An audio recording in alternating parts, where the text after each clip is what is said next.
glorious moments. എൻ്റെ പേര് doctor George. എൻ്റെ സംശയം റെവലേഷനിലെ ഒരു കാര്യമാണ്. ഇപ്പോൾ കേരളത്തിൽ എന്തെങ്കിലും ദുരന്തം നടക്കുമെങ്കിൽ നമ്മൾ കേരളക്കാർക്കല്ലേ അവരെ ഇൻഫോം ചെയ്യേണ്ടത്. അവർക്ക് എഴുത്ത് മുഖേനയോ എന്തെങ്കിലും രീതിയിൽ ഇങ്ങനൊരു disaster is going to happen, beware, അതുകൊണ്ട് എന്തൊക്കെ ചെയ്യണം, ഇതിൻ്റെ അടയാളങ്ങൾ എന്തൊക്കെയായിരിക്കും. പക്ഷേ അവിടെ നമ്മൾ വായിക്കുമ്പോൾ കാണാം ഈ ജെറൂസലേം നശിക്കുന്നതിനെ പറ്റി ദൂരെ കിടക്കുന്ന 7 സഭകൾക്കാണല്ലോ ഈ എഴുത്തുകൾ എഴുതിയത്. അതിൻ്റെ പർപ്പസ് എന്താണെന്ന്, അതിൻ്റെ ലോജിക്ക് എന്താണെന്ന് എനിക്ക് മനസ്സിലാകുന്നില്ല. എന്ന് പറഞ്ഞുതരാമെങ്കിൽ. അത് വെളിപ്പാട് പുസ്തകത്തിന്റെ ഒരു ആമുഖമാണ്. ഈ ആമുഖമായിട്ട് 7 സഭകൾക്കുള്ള ദൂത്, അതിനുശേഷം വളരെ വേഗത്തിൽ സംഭവിക്കാനുള്ള ജെറുസലേമിന്റെ പതനം. ജെറുസലേമിന്റെ പതനം എന്ന് പറഞ്ഞാൽ ഒരു യുഗത്തിന്റെ അവസാനമാണ്. ഈ സത്യത്തിൽ ഗ്രീക്കിൽ ഈ അയോൺ എന്നുള്ള പദം ലൈഫ് സ്പാൻ എന്നുള്ളതാണ് ഏറ്റവും ആദ്യത്തെ മീനിങ്. ഒരു മനുഷ്യന്റെ ആയുഷ്കാലത്തിനെയാണ് അയോൺ എന്ന് സൂചിപ്പിച്ചിരുന്നത്. പിന്നെ പീരീഡ് ഓഫ് ഇൻഡെഫിനിറ്റ് ടൈം. അപ്പൊ അതുകൊണ്ട് ആ യുഗം അവസാനിച്ചു. ഇപ്പം ഈ കരുണാനിധി മരിച്ചപ്പോ പത്രത്തിലുണ്ടായിരുന്നു, യുഗം അവസാനിച്ചു, സൂര്യൻ അസ്തമിച്ചു. അപ്പൊ സൂര്യൻ അസ്തമിക്കുക, യുഗം അവസാനിക്കുന്നതൊക്കെ ഒരു മനുഷ്യന്റെ മരണത്തോട് സംബന്ധിച്ച് പലരും പറയും. അതുപോലെ ന്യായപ്രമാണ യുഗത്തിന്റെ അവസാനമാണ്. അത് വളരെ ഇമ്പോർട്ടന്റ് ആണ്. അന്നത്തെ പ്രോവിനന്റ് ഏഷ്യ മൈനറിലുള്ള 7 സഭകളാണ് ഈ പറഞ്ഞ എഫെസോസ്, ഫിലാദൽഫിയ, അവിടുന്ന് തുയത്തൈര, ലവോദിക്ക. ഈ 7 സഭകളും ഇന്നില്ല. ആ സഭകളൊക്കെ ഇരുന്ന സ്ഥലത്ത് നമ്മുടെ ഇവിടുന്ന് ടൂർ പോകുന്നുണ്ട് ആളുകള്. പക്ഷെ അവിടെയൊന്നും ആ സഭകളില്ല. അതായത് ഇതാ റെസിപ്പിയൻസ് ഓഫ് ദാറ്റ് ലെറ്റർ, അതോ അവരുടെ അനന്തരഗാമികളോ ഇന്നില്ല.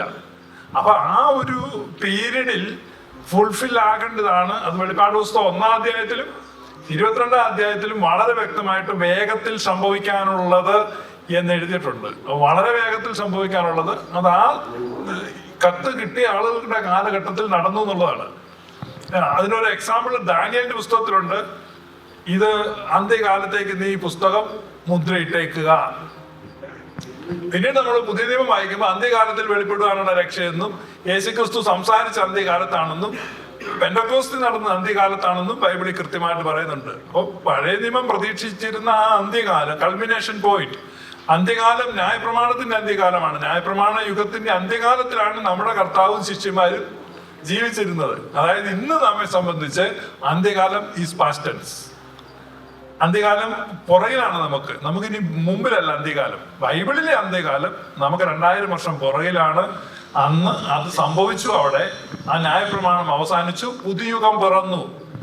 നമ്മുടെ ഈ ഒരു ഈ ഇവാഞ്ചലിക്കൽ സോങ് ഉണ്ട്, പുതുയുഗം വിരിയും തിരികെ വരാതെ നാം മറയും.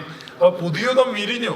പുതുയുഗം വിരിഞ്ഞത് ജെറുസലേം ദൈവാലയത്തിന്റെ നാശത്തോടെ ന്യായപ്രമാണത്തിന്റെ മേധാവിത്വവും ആധിപത്യവും ഒക്കെ അവസാനിച്ചു. സ്നേഹത്തിന്റെ പുതിയ യുഗം, നീതി വസിക്കുന്ന പുതിയ ആകാശവും പുതിയ ഭൂമി സഭായുഗമാണ്. സഭയാണ്. അത് വിരിഞ്ഞു കഴിഞ്ഞു. ഇനി അതിനകത്തൊന്നുമില്ല. വെളിപാട് പുസ്തകത്തെ സംബന്ധിച്ച് അത് നടന്നു കഴിഞ്ഞ ഒരു ഈവന്റ് മാത്രമാണ്.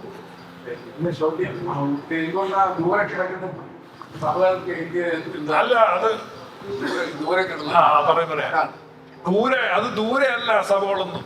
അത് ഞാൻ അതിനെപ്പറ്റി നോക്കിയിട്ടുണ്ട്. ഈ പറഞ്ഞ സഭകളൊക്കെ യെരുശലേം കേന്ദ്രീകരിച്ചായിരുന്നു അന്ന് ക്രിസ്ത്യാനിറ്റി നിന്നിരുന്ന. അവിടെ നിന്നുള്ള സഭകളിൽ നിന്നുള്ളവരെല്ലാം യെരുശലേമിൽ പതിവായിട്ട് വരികയും തിരിച്ചു പോവുകയും ചെയ്തുകൊണ്ടിരുന്നു. അവര് യെരുശലേമുമായിട്ട് ബന്ധപ്പെട്ടായിരുന്നേ. അപ്പൊ അവരുടെ ഒരു ഇപ്പൊ ഉദാഹരണം പറഞ്ഞാൽ തന്നെ യേശുക്രിസ്തുവിന്റെ സ്വർഗാരോഹണത്തിന് ശേഷവും അപ്പോസ്തലന്മാർ യെരുശലേം പള്ളിയിലാണ് പ്രാർത്ഥിച്ചുകൊണ്ടിരുന്നത്. ഇന്നും ഈ 2000 വർഷങ്ങൾക്ക് ഇപ്പുറത്ത് ഇന്നും നമ്മുടെ ആളുകള് ഇല്ലാത്ത യെരുശലേമിലേക്ക് നോക്കിയാണ് ഇരിക്കുന്നത്. അപ്പൊ യെരുശലേം കേന്ദ്രീകൃതമായ ഒരു ഭക്തിയും ആരാധനയും 9-ാം മണി നേരത്തെ പ്രാർത്ഥനയ്ക്ക് പത്രോസും യോഹന്നാനും ദൈവാലയത്തിലേക്ക് പോയപ്പോഴാണല്ലോ സുന്ദരം എന്ന ഗോപുരത്തിൽ ഇരുന്ന മുടന്തനെ സുഖപ്പെടുത്തുന്നത്. അപ്പോ അത് യേശുക്രിസ്തുവിന്റെ സ്വർഗാരോഹണത്തിന് ശേഷവും അത് നമ്മുടെ ഒരു ഇൻഫൻസി സ്റ്റേജ് എന്ന് പറഞ്ഞാൽ അത് ആ യെരുശലേം ദൈവാലയത്തിന്റെ നിഴലിന്റെ കീഴിലായിരുന്നു. അതുകൊണ്ടാണ് എബ്രായ ലേഖനം 9 പറയുന്നത്, മുൻകൂടാരം നിൽക്കുന്നിടത്തോളം വിശുദ്ധ മന്ദിരത്തിലേക്കുള്ള വഴി വെളിപ്പെടുന്നില്ല. മുൻകൂടാരം എന്ന് പറയുന്നത് ഫോർമർ ടെമ്പിൾ, ആ ഫോർമർ ടെമ്പിൾ ജെറുസലേം ദേവാലയമാണ്. അത് നിലനിൽക്കുന്നിടത്തോളം വിശുദ്ധ മന്ദിരത്തിലേക്കുള്ള ഈ സ്നേഹത്തിന്റെയും സ്വാതന്ത്ര്യത്തിന്റെയും വഴി വെളിപ്പെടുത്തില്ല. അതുകൊണ്ട് അത് നീങ്ങി പോകേണ്ടത് ആവശ്യം. അതുകൊണ്ടാണ് അഴിഞ്ഞു പോകാൻ അടുത്തിരിക്കുന്നതും എന്ന് എബ്രായത്തിൽ പറഞ്ഞത്. അപ്പൊ അഴിഞ്ഞു പോകാൻ അടുത്തിരുന്ന ആ മുൻകൂടാരം അഴിഞ്ഞുപോയി. ആ ഒരു ഇവന്റ് ആണ് അവിടെ പരാമർശിക്കുന്നത്. അതിന് നോ ഡൗട്ട്. കാരണം ഈ 7 സഭകൾക്കും ആ സഭകളുടെ ലൈഫ് സ്റ്റൈലിനെ പറ്റിയുള്ള പരാമർശം കൊടുത്തിട്ട് പിന്നീട് യെരുശലേമിൽ സംഭവിക്കാനുള്ള കാര്യം പറഞ്ഞിരിക്കുകയാണ്. അതുകൊണ്ടാണ് 7 സഭകൾക്ക് എഴുതിയിരിക്കുന്നത്. അല്ല അവിടെ നടക്കുമെന്നല്ല അതിന്റെ അർത്ഥം.